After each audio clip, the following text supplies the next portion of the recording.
fiber paper, weave of the cloth, a hummingbird's heart, the speed of the sloth. Go slower, move closer to the head of a pin, to the angels within.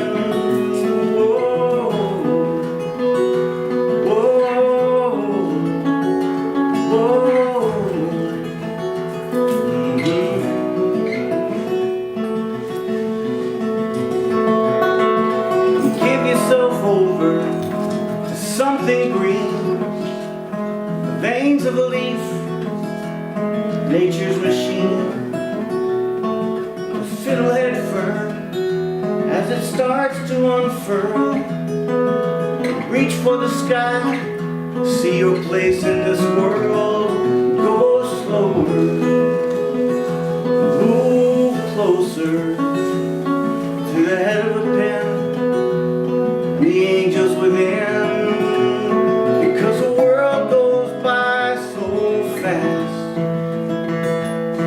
Yeah, the world goes by so fast.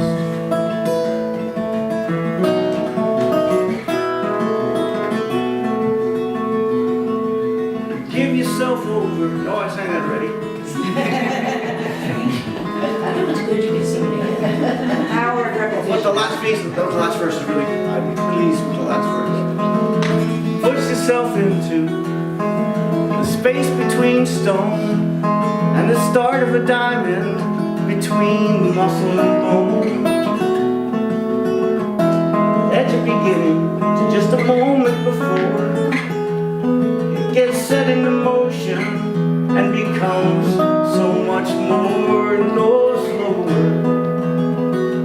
move closer to the head of a pin and the angels within.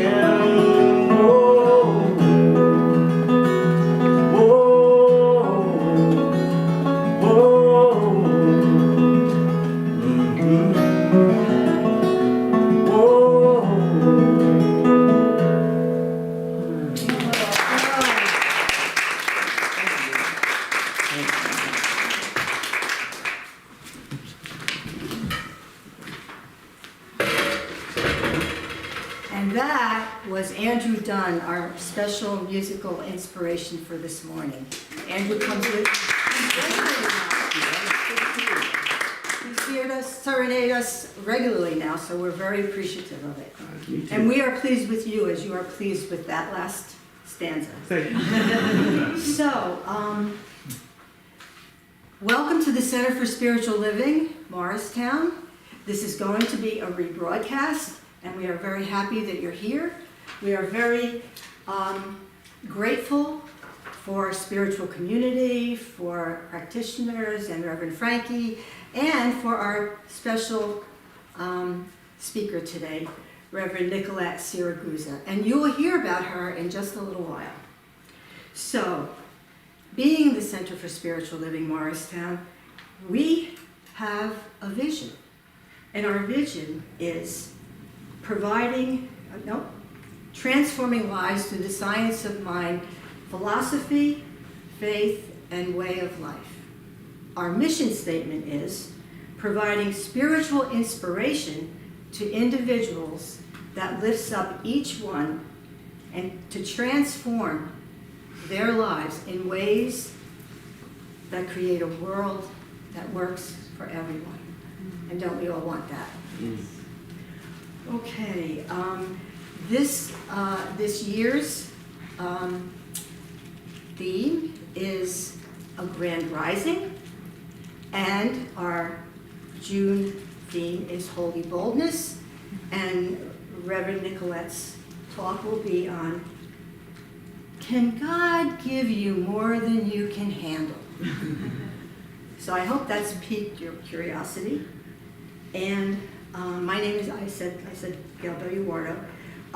This is being rebroadcast.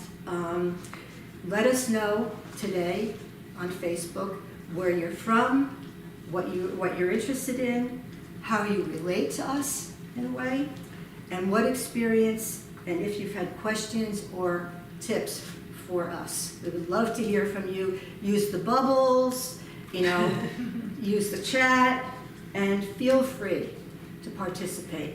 Also, tag someone so that they can also enjoy the service. So, just a little snippet about Reverend Nicolette's talk. She's asking the question, right? We usually hear, God doesn't give you more than you can handle. Well, she's asking the question, and she's using scripture from the Bible to really share with us her wisdom about the meaning of it in relationship to what we have to handle. Okay, so share about our website. We're on Instagram, Facebook, Twitter, Meetup, YouTube. I think there's nowhere that we're not. But it might be because everything is changing all the time. So we have upcoming events happening.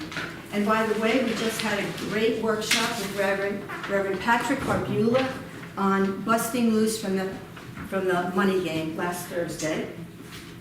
And by the way, I do a healing circle, and that will be the first Friday of every month, this coming Friday at 7 p.m. right here in the sanctuary. So everyone is welcome.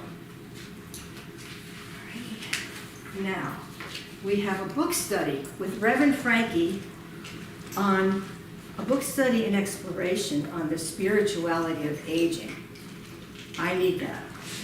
It's only on Zoom.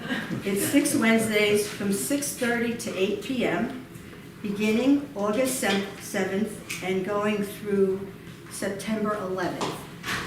You can join one session or all 6, and the fee for each session is $20. And if you pay by the first session, it's only $100 for the whole class. So that's a deal. And we're very excited. We're having Bob Simon and Shannon Plummer. They've been to our center many times. They are gifted. He's a gifted songwriter and musician, and she's got a beautiful voice in accompanying him. That is occurring on Saturday, July 20th, from 7 to 9 p.m. Here in the sanctuary, and it's $25 in advance or $30 at the door. You can find the Breeze link on our Facebook page. So join us because you won't want to miss that. And that's it for announcements. We begin, as we always begin, with our Namaste practice, which is a Sanskrit word that means something like the God in me recognizes and honors the God in you. So the way we do that is we put our hands together and turn to someone and take turns saying once to each other, the God in me blesses and honors the God in you. So feel free.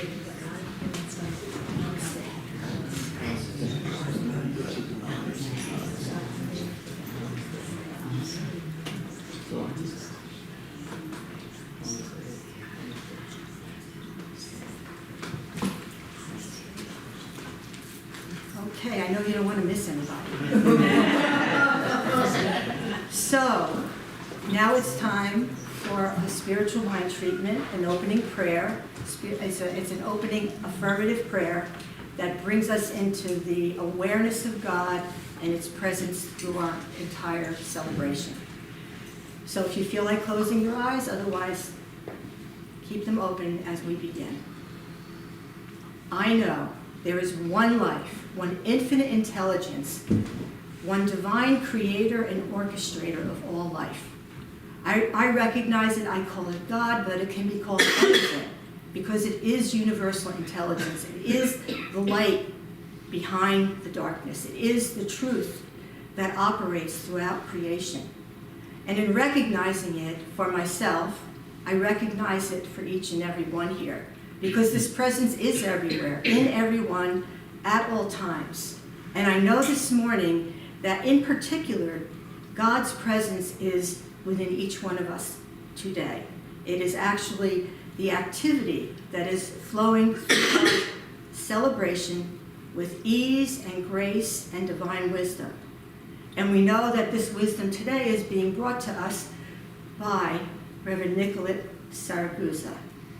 And so we are grateful. We are grateful to be here together, to partake of God's wisdom, to be in community, and knowing that we are always stronger when we are united. And so with gratitude and grace, I release this into the universal law of life. I know with absolute certainty, it is already now done. And so it is. Amen. So I need to get this. So let me introduce Reverend Nicolette Saragusa. She's a really great person. I've known her a little while since we've been here at our location, and she's always bubbly, joyful, accommodating, welcoming, and supportive. So thank you. So where does she come from, right? Okay. Reverend Nicolette Saragusa was born in Illinois, and having grown up in Bergen County, New Jersey, Reverend Nicolette has roots in the Midwest with an East Coast flair. And you're going to see that in a minute. She earned her BA, right, Bachelor's of Art, from Wesley College with a psychology major and religion minor. Subsequently, she earned her master's degree in social work from the University of Chicago School of Social Services Administration.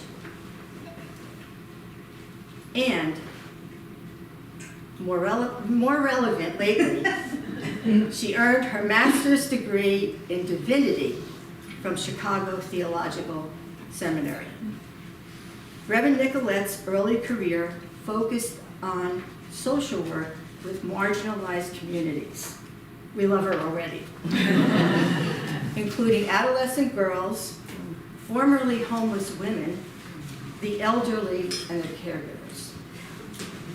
Her chaplaincy experiences included time at a level 1 trauma hospital in Chicago and as an on-call overnight chaplain in Lansing, Michigan. Since 2008, she has served as a solo pastor in 3 United Church of Christ, UCC, churches.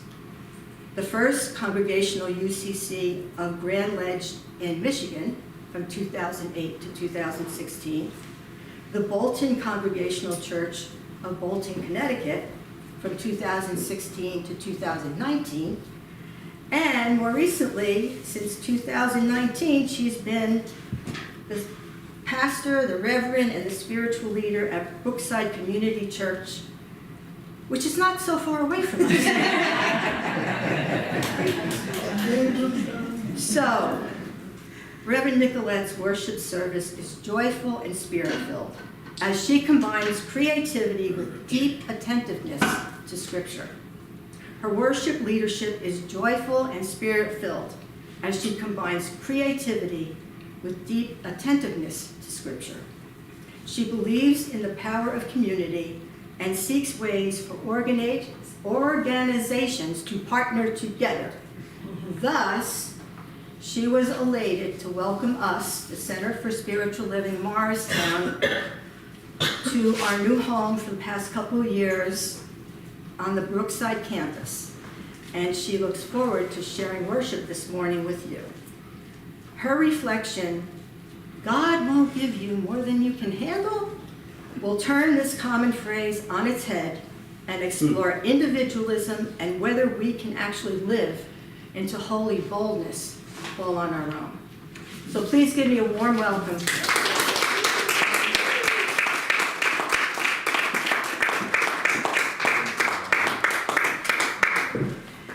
Thank you all. Thank you for the blessing of being invited to be here. Just waiting for this to unlock. No. There we go. Little panic. Last week, it opened and it was just a blank. So things happen. Technology happens. It's lovely It's when my it brain works. very often, actually. It's a pain when it doesn't. So, but here we are. So thank you all for letting me be a part of your community this morning. Thanks to Reverend Frankie.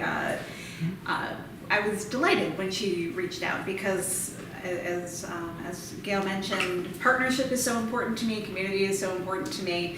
I was telling Bill earlier that even though you might not see me on Sunday with you, my office is right there. So there are times where I will sit and listen to worship through the door, but because of lateness, I don't want to scooch in. But anyway, so again, thank you. So I like to say that God, and I am a Christian pastor, I will speak, I'll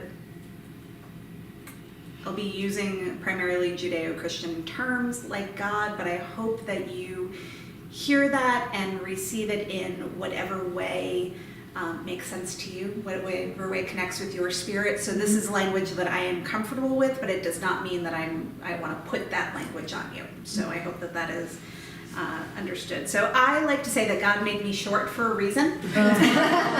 I am afraid of heights, and so if I was any taller, I might not just be able to go about in the world. I would just be afraid all of the time. So it's always questionable whether or not I'll be able to do anything that requires height. So roller coasters, ladders, zip lines, high ropes courses. The thing is, though, I enjoy roller coasters, and as a short person, there are times where I need a ladder.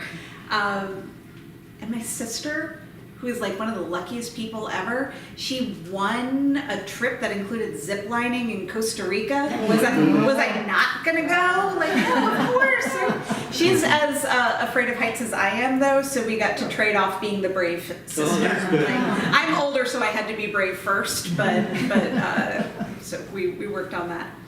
High ropes courses, though, those are a wild card. When I was in high school, I was on a leadership retreat, and my crowning achievement was that I did the leap of faith 3 times. The leap of faith, there was like a plank, and you leap off the end of the plank, and you hit a bell, and then you're on belay, and so you trust that this person who's on the ground you're not gonna drop to your death. So I did this 3 times. I missed the bell all 3 times. Why? Because I'm short. I just couldn't do it. But I had a whole community of people who were like, "You can do it!" And they were encouraging me from the ground. And after the 3rd time, I was too exhausted. I could not climb up the rope ladder to get up there again. But I had this community of support who wanted me to be able to do this. Now that level of commitment failed. Years later, there was a high ropes course, and it was a staircase to get to it. That's all. No ladder, no rope, nothing. A full staircase. I walked up the staircase, got to the first thing, turned around, went right back down the stairs. Could not make myself go forward. For several summers, I was a chaplain at Silver Lake Camp in Connecticut, and they have a low ropes course and a high ropes course. One of the things that I absolutely love about their high ropes course is that there is a role for people on the ground. So for several summers, I was part of the ground crew while people were up in the trees doing things. So they had, for example, there was an elevator. So there were 2 platforms, and it was impossible to get to one from one to the other without help. So those of us on the ground would pull ropes to raise the elevator so that the people could walk across. So the things that it required you to communicate with people on the ground, it required you asking for help. Now, there was, last summer, I did my first element on the high ropes there. There were they had a leap of faith, but to get to the leap of faith, you had to climb up a ladder and then transition from the ladder to a telephone pole. Just couldn't. Nope. Just couldn't. Just big no. Nope. Just could not. But I was like, I can do the swing. I can do that. And that's all it is. It's just this big pendulum. But the way you do it is there's a ladder. You climb up the ladder, and then people hook you in. And then there are other people who pull the rope. And so they pull the rope, and as they pull, you get raised higher. And then you tell them to stop when you're high enough. And you pull this release, and then you get to swing. And it just looked, the swinging part looked lovely. Like, wow, that just, you know, like a kid on a swing. I love swings. So I was like, okay, I can do this. And then there's a whole group of kids who came to do their thing, and I watched them do it, and I was like, oh good, they're going to be done for the day, and I lost my opportunity. And they're like, come on, Pastor Nicolette, let's go. I was like, okay. So they bring out the ladder, and I'm like, the ladder's the part I'm the most scared about. And they're like, okay. So they had 4 people come out to hold all 4 like legs of the ladder, as opposed to the one person. They had 4 people, so it was super steady. And I climb up the ladder, and I get as high as everyone else has gotten. I know what rung I need to get to, and I'm like, just look at the rung, like, you can do it, you can do it. I was just making eye contact with the person who was gonna connect me to my thing. She said, you're a little short, and you need to go up another rung. I was like, I don't know if I can. She said, just look at me. Just look at me. One step. You got up all this way, you can do it. Got up the step, and I got to do this swing. It was lovely. It was lovely. So even an activity as individual as swinging required this whole team support. Now there were low ropes courses as well, and those also required teamwork, and they necessitated it. So I think this is a challenge that they did for the little kids, so I feel like I can tell you the trick to it. That I'm not going to ruin it for any of you in this room. So there's literally one puzzle where they send you blindfolded into a maze. You have to follow this rope maze to the end until you find the exit, and then you're done. There is no exit. What? The exit is asking for help. So they tell you, if you can't find the exit, if you ever need help, raise your hand, ask for help, and we'll help you find the exit. That's cool. Wow. That's torture. Yeah. It is. It would be to me, yeah. There is no exit to find. You're just in this continuous loop. Oh. It is a lesson in stubborn individualism. So you watch, because they're, the first kid, I need help, and they're brought to the little like debriefing section. And so imagine being a kid that you're like, I can do this on my own, I can do this on my own. And you hear other people that they've gotten it. They've figured it out. At what point do you ask for help? So in the end, the campers have a conversation together. Why is it so hard to ask for help? How long were you going to do this, go through this loop until you admitted you needed some help? So each of these activities, they taught the importance of teamwork and interdependence.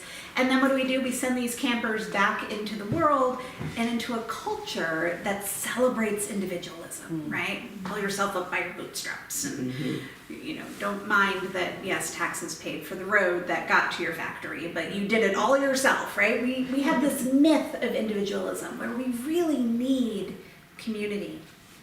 God won't give you more than you can handle. That is the rallying cry of individualism. No matter what I am facing, I have the skills and resources to face it. God knows I can handle this, and thus I can handle it. I just have to try harder and dig deeper, and I can do it. So I take issue with this saying for a lot of reasons. Down the hall, our summer worship series is on things not found in the Bible. So some of these common phrases that people quote, but that actually aren't biblical. So we did "This Too Shall Pass" a couple of weeks ago. Next week we're at some point we're doing "Cleanliness is Next to Godliness." I'm very excited about that. So this saying, this God won't give you more than you can handle. It's not in the Bible. But I think more importantly that the reason that I have a real issue with this is how it characterizes God. Like God has this, big basket of just terrible stuff. Like, I have cancer. Oh, you look strong enough for cancer. And, oh, you look like you can handle losing your job. And you're kind of a delicate flower, so you stubbed your toe today. That's enough for you. War zone. Yep, no, I have a whole bunch of war zones, so I'll dump that over here. No.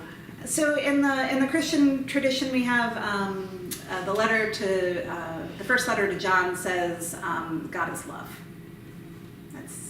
And these are not actions of a loving God. This idea of I have terrible things, so I'm going to give you what you can handle, no more than you can handle, but no less either. I've had people come to me and sit down in my office and say, Pastor Nicolette, I know that God won't give me more than I can handle, but can God have a little less faith in me? Maybe, maybe not. And so then we have to go into this whole thing about, do you really think that God is dishing out this horribleness to you? So the thing is that terrible things do happen. That's the nature of being human, that's the nature of living, but there are a lot of times where people get more than they can handle. I don't know your individual stories, but I know that whether it's you or it's someone that you know somebody who has gotten way more than they can handle. And that there are burdens that are too cumbersome or too heavy to carry alone. So the Judeo-Christian scriptures are full of stories about having the right people around us, the right community to support us. So the story that I told today is the story of Moses. So the short version of Moses is that I think lives in our culture is the people of Israel are oppressed. They are living in slavery in Egypt. And Moses goes to Pharaoh and says, "Let my people go." And Pharaoh says, "No." And then Moses does some wonders and then terrible things. And then Pharaoh's like, "Okay." And then they go. So the issue with that story is that when God asks Moses and says, Moses, I want you to go to Pharaoh and free my people, Moses says no. Moses says, I am not the right person. So let me read this little bit of Exodus for you. Moses said to the Lord, "Oh, my Lord, I have never been eloquent, neither in the past nor even now that you have spoken to me. I am slow of speech and slow of tongue." Modern day biblical scholars believe that what Moses is describing there is a stutter. That he has a pretty significant speech impediment, that though he is very intelligent, that with this speech impediment, He's likely had people not be willing to listen to him, have people cut him off when he's in the middle of saying something. And Moses is afraid. Imagine having the entire fate of your people depend on your ability to speak, and you know that you can't speak well. So Moses says, please send someone else. God says, you can do it. I'll be with you. You won't be alone. And Moses again says, please send someone else. And God says, you know what? Here comes your brother Aaron. Aaron is eloquent. So I'm going to talk to you, and you're going to talk to Aaron, and Aaron is going to speak to Pharaoh. It's kind of a dangerous game of telephone, except that God promises, I will be with you and I will be with Aaron. So God's not leaving Aaron out there, but I imagine that as his brother, that Aaron has lived with Moses' stutter, his speech impediment, for a long time. And so Aaron has the patience to listen to him and the patience to let him speak. And I think I thought about this story for you in this month of holy boldness. This idea of what does it take to be willing to speak and do what you are called on to do. And I think a huge part of that is not being alone. It's so much easier to speak truth to power, to fight for justice when you have the backing of a community, when you have the backing of a good friend, when you're not in it alone. So when I lived in Michigan, I was asked to speak in front of our representatives on a variety of different issues. I was prepped, my testimony was practiced, and I was told that, okay, so at the end, when you've delivered your testimony, there will be an opportunity for the committee to ask you questions. But don't worry about that because you are not an expert, you are a community member. So they will say, thank you for your testimony, and then you can go sit. Great, easy, I can do that. So I would watch, and colleague after colleague, who were always older white men, would get up, and they would speak, and the committee would say, thank you for your testimony, and then they would go and sit down. So the first time I testified, it was about the earned income tax credit. We were looking to cut it in Michigan, and it just is a lot of help for really poor families. It also puts a ton of money back into the economy. Like, it's a real win-win for a lot of things. So I said nothing unique. I really didn't. All of my colleagues, we were all on the same page. So we all got up and said basically the same thing. This is good for families, this is good for Michigan, thank you. And I got pushback. Well, where are you getting those numbers from? And I was like, you told me that they weren't gonna ask me questions.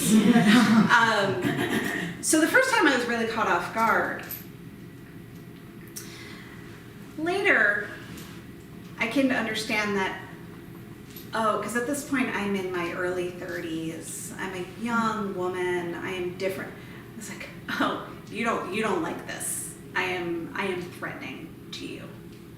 Wow. So when I would go, and there were times where I was not always on the same side as my colleagues. I testified in support of same-sex couples adopting children, which was not legal in Michigan. I spoke in opposition to a law that allowed religious exemptions to non-discrimination, because nothing says God like discrimination. Oh, help me. So each time, I'm there, and there are people who are supporting me, they're practicing with me, they're offering encouragement when I'm done, they're saying, like, can you believe what that guy asked you? Just the kind of love you need in those moments. They were proud of of the work I did, and I knew that I had a community of support. But there were also times when it was really scary. So the day after the Pulse massacre in Florida, I was asked to participate in a vigil on the Michigan steps, the steps of the Michigan State Capitol. I had done a lot of really beautiful events. We had done commitment ceremonies on the steps. We had done, I just had the opportunity to lead and support the LGBTQ community in Michigan in a lot of different ways. And so when they asked me, will you speak at this vigil? Well, of course I would. I was terrified. I had never been so scared to be in a group of people. It was months. For months afterwards, I could not be in a crowded space without feeling panic.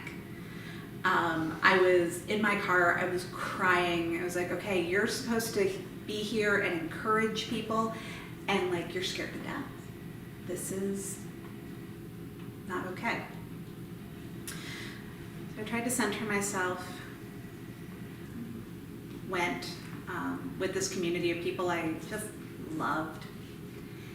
And right before I am about to get up, like they are literally introducing me, the middle button on my collar goes ping.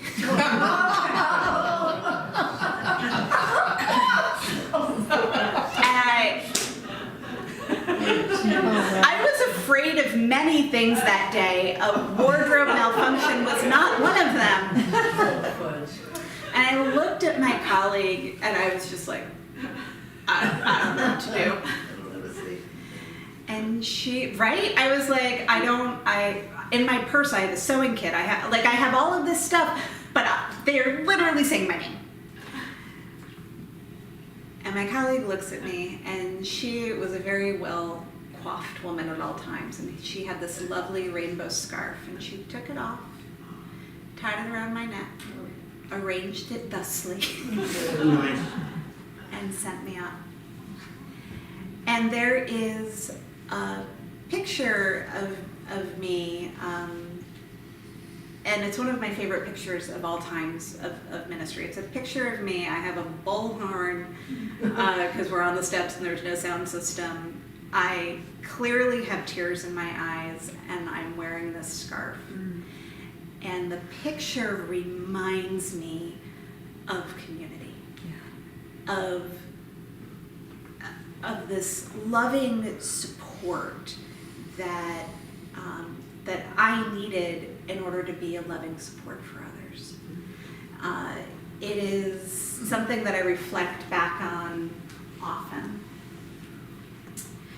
So I've been thinking about you all and praying about you and contemplating this season in the life of your community. And thinking about how fabulous Dr. Frankie is. I mean, just a delight. And how she has been able to be bold and to do so many things because of all of you. That after she retires, so much of the goodness that comes out of this community is still going to come.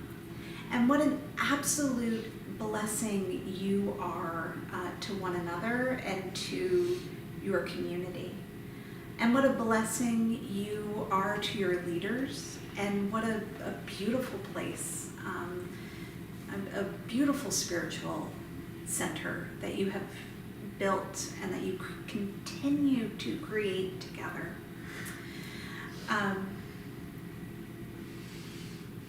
When you think about your mission statement and your vision, one of the things that strikes me has been the power of community. And we know that loneliness and isolation, we know that this is the secondary pandemic in our nation. We know people feel lonely and feel isolated. You have a real gift to offer, and I am so grateful that you do. So as you dream of what the future holds throughout the rest of this year and into next, I hope that you dream big, because the world needs you to dream big. God, it's not about God giving you more or less than you can handle. It's about the amazing things that we can all do, not alone, but together. Thank you. Thank you.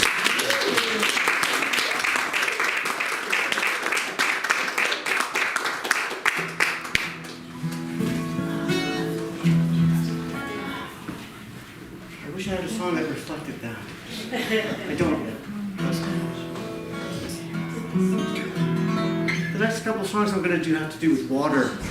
And it's amazing how often water is used in the Bible as a cleanser, as a refresher, as whatever.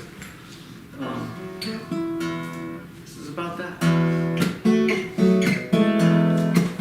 Because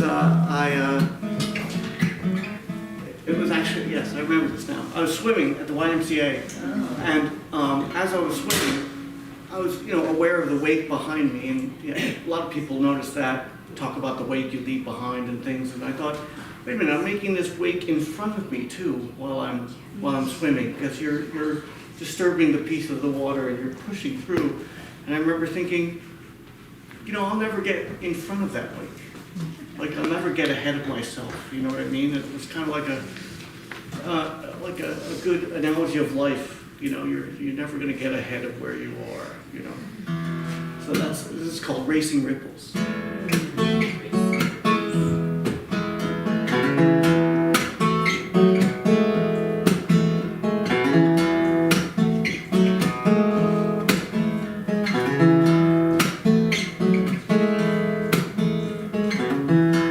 Slip my body in the water, leave my troubles underground. Pay attention to the weightless, listen closely to the sound. Racing ripples in the water, in this current you will find a way to wash away the struggles of the world and see what's left behind.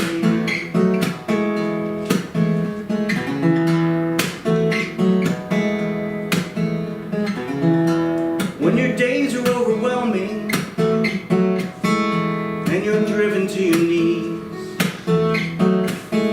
you go searching for forgiveness, some redemption or reprieve. Racing ripples in the water, in this current I will find a way to wash away the struggles of the world, see what's left behind.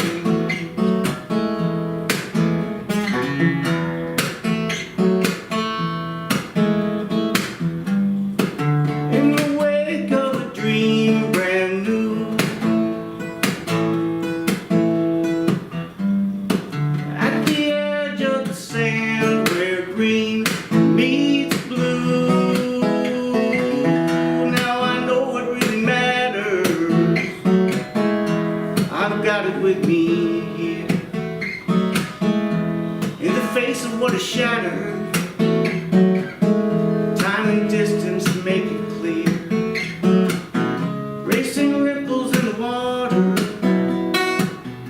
in this current I will find a way to wash away the struggles of the world and see what's left.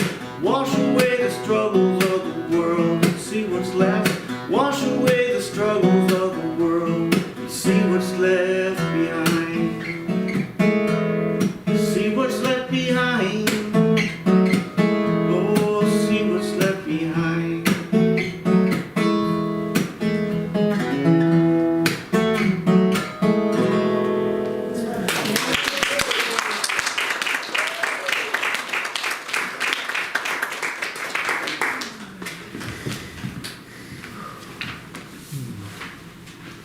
Wow.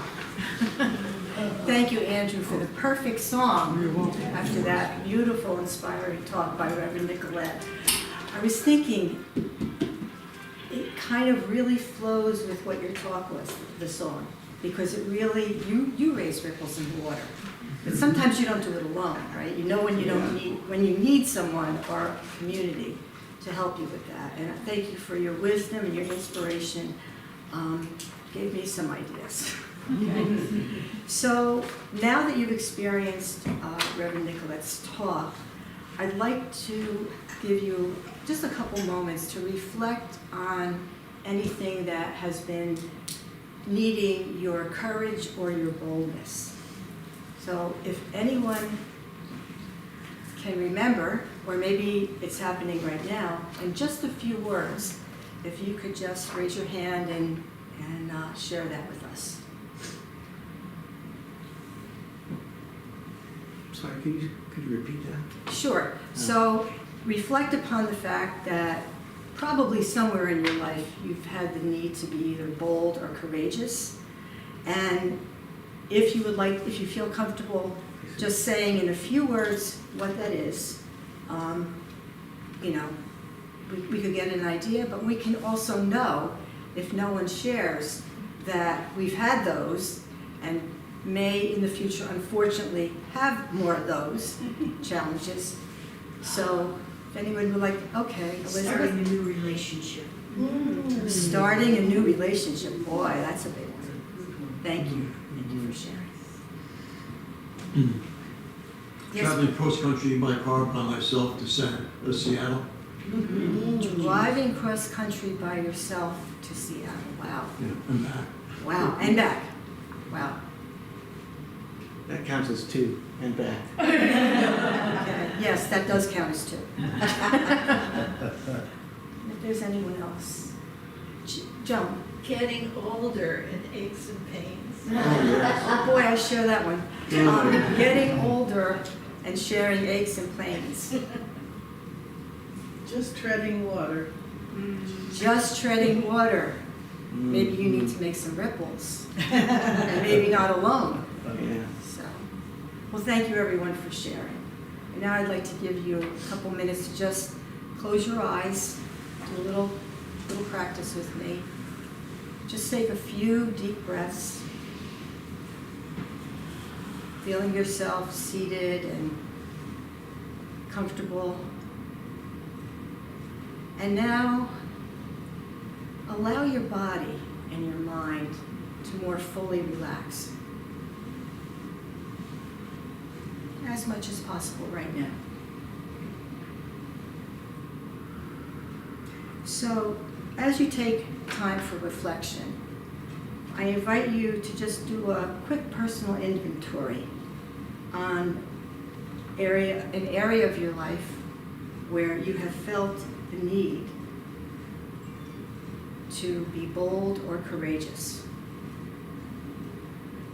It could be in a relationship, with your health, at work, in a social setting, or something financially that was challenging.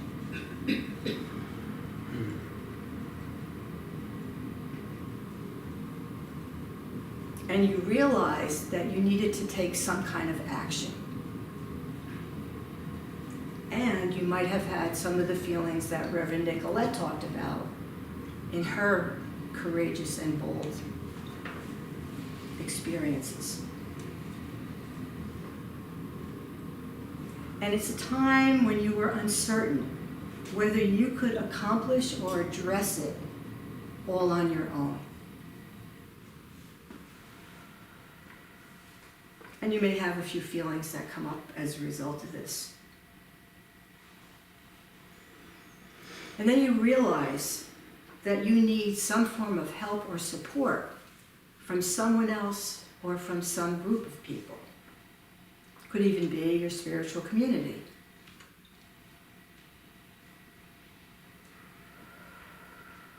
Were you able to reach out for that help? Was there someone or someones who were able to help or support you?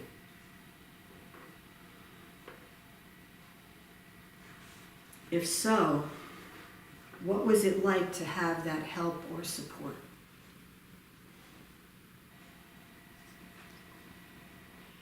or if there was no one helping or supporting you, how would it have been if there were?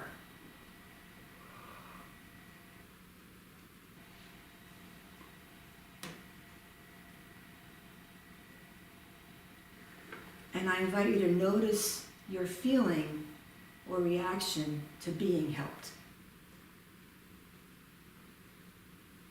Is it a feeling of openness or resistance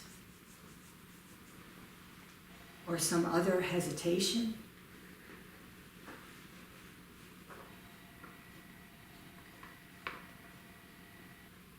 If you were helped, did you feel thankful, appreciative, or grateful?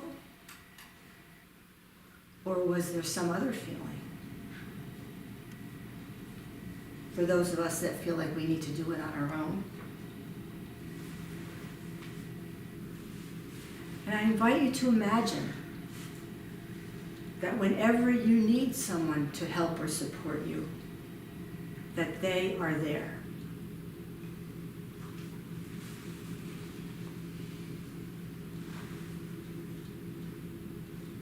And I invite you to remember that one of the big supports in your life can be your spiritual community. No matter what it's going through or what you're going through, spiritual community is available to you.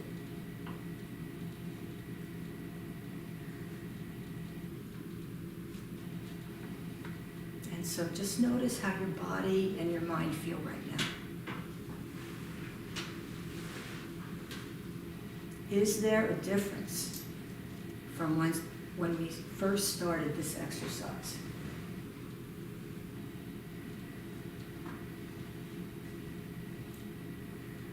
And now I invite you to just take a breath and just breathe easily. When you feel ready, I invite you to open your eyes.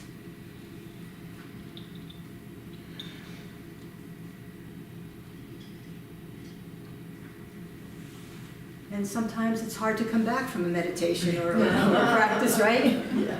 We want to stay there.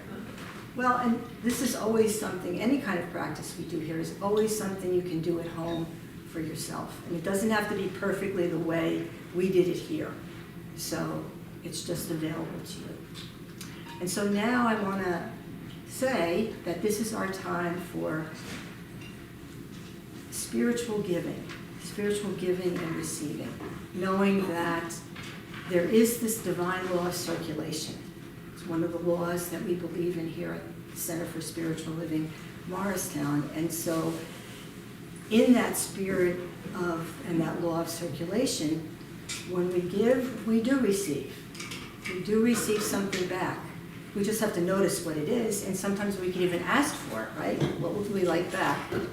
And so our community has been here over 50 years, and we have actually given a lot, been a lot, and will continue to give a lot and be a lot.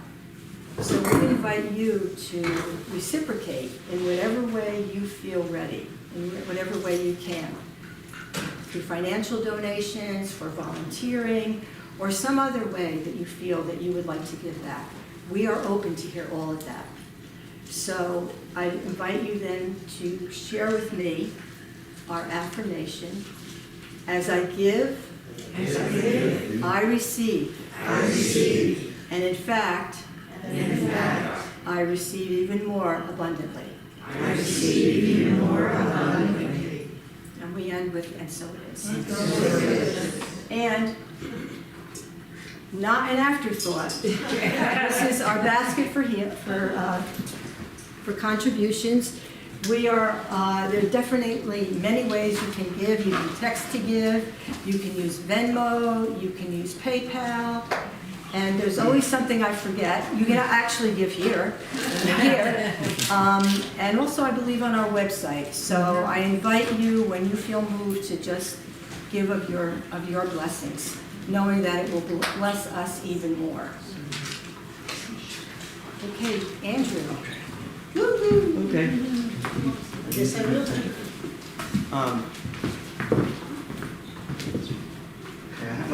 song that I'd love to share. So I'm part of a songwriting group online that it's kind of a race. What happens is on Sunday you get a word or a picture or an idea, and you have a week to write a song and post it online. Which is as scary as it sounds. You have courage though. Well, you learn to trust the process. And the word, the first one,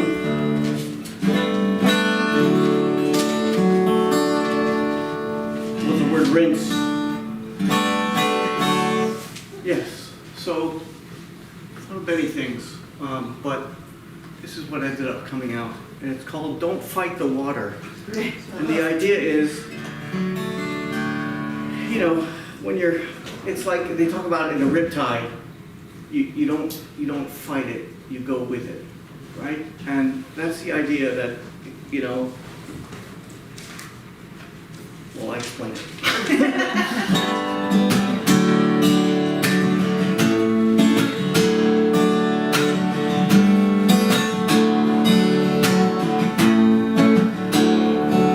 When the world is overwhelming and it's all that you can do, put your feet onto the floor and find the strength to just get through. Bring your spirit to the shoreline, lose your troubles like your clothes. Step into the water and relinquish your control.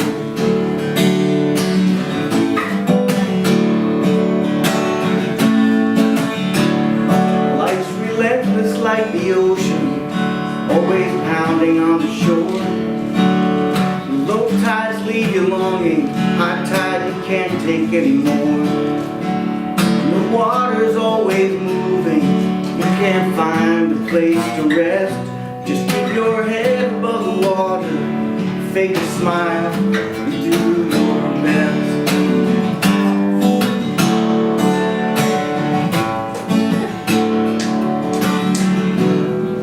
Let the water rinse away and dissipate the disarray. Take a moment, it's okay. Don't fight the water.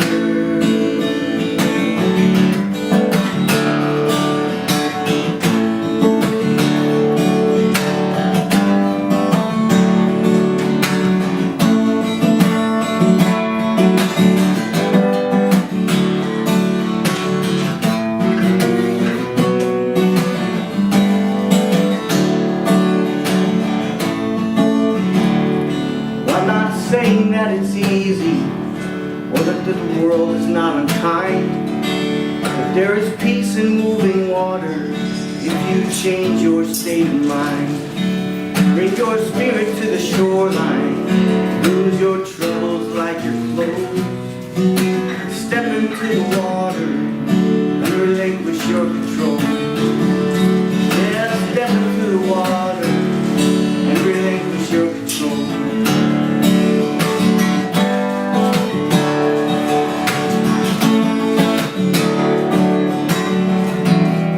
Let the water rinse away. Dissipate your disarray. Take a moment, it's okay. Don't fight the water.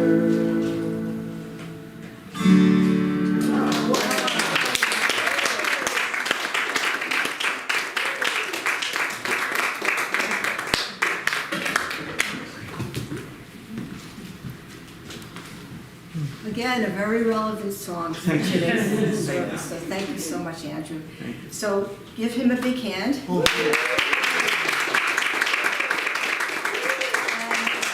have one more gift from Reverend Nicolette. She's going to close us out with a closing prayer. Before that, I want to mention that Elizabeth is handling social hours, so there's some goodies back there. Please Everyone feel free to partake. And let people know about us. Share our talks, share our services. And I want to especially thank you for not just your talk, Reverend Nicolette, but also making it relevant to us as a community, not just as us as individuals, because I don't know about anybody else, but I found inspiration in that. Oh, yes. So thank you.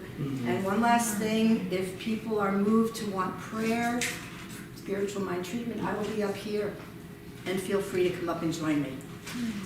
Take it away.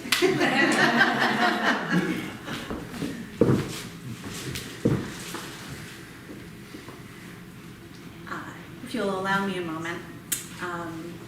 So, Andrew, during your first song, I remembered a story that my friend Carrie, who's also a pastor, would tell. And then your second song made it even more relevant. Oh, wow. So my friend Carrie tells a story of a time when she was in Africa, and she was with a community, and they told her this story, which was one of their young people had gotten carried out into a riptide. A rip current had carried them out into the ocean. And while most of the community was running to go get a boat to go out into the water, there was one person who dove into the water to go swim. And people were yelling, "What are you doing? What are you doing?" That person was not going to rescue the first, but was simply going to give them encouragement and company while they waited for the boat. Wow. And sometimes we can't fix what is wrong in someone's life, but we can be out there in the water with them. So that story just, I was like, oh, why didn't I tell that story? I think they'll allow me. So thank you. Will you join your hearts with mine in a spirit of prayer? O Holy One,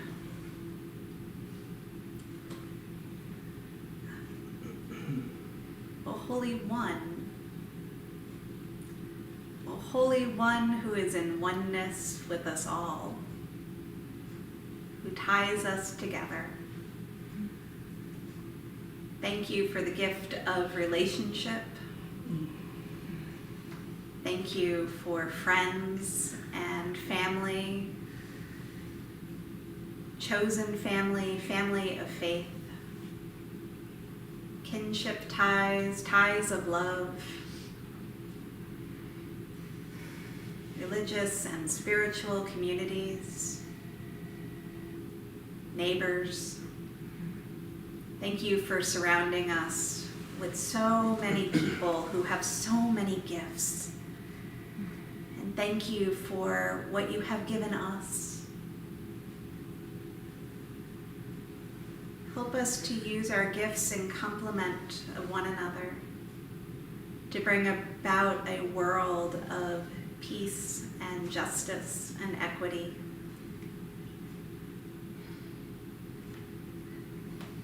In your eternal nature, all that will be already is. And we give you thanks for this vision that extends beyond our mortal understanding. Thank you for our time together. Thank you for the privilege of being in this room and for the gift of technology that connects us across time and space.